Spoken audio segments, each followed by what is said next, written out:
Our strata is made up of both residential apartments and a resort.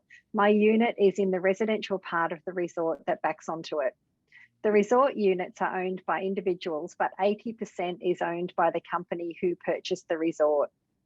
The residential units are all owned individually. The problem is the very high strata fees the residential owners pay. Each time we want to discuss having these fees reduced, the majority vote of 80% in the resort by one owner overrides all residential votes.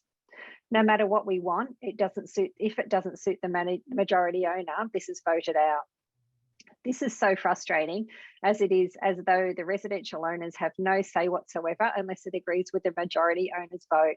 Is there anything we can do to balance this out where the residential owners have a voice that counts?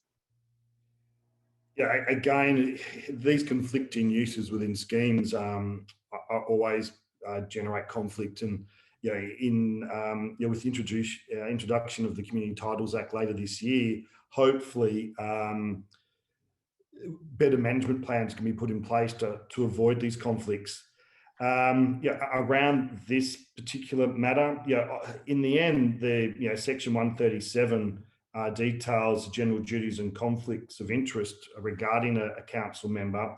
At all times, they have to act honestly and in good faith, take due care and diligence, and must not make improper use of their position to benefit. It's a very tight line that has to be walked around the management of this scheme. Ultimately, if they are one owner, they can only hold one position on the council. So what it really comes down to is working with the residents around the election of the council of owners, and trying to get good representation on the council of owners to be able to have better informative discussion around the management of the scheme.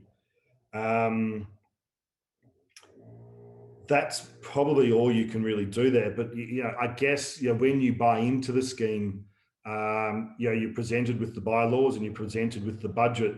So I guess there is an expectation you do your due diligence when you buy in. And in these types of schemes, you do find that the levies are quite high. But they need to be equitable and they need to be apportioned appropriately. So the only advice I can give here is trying to get better representation on the council of owners.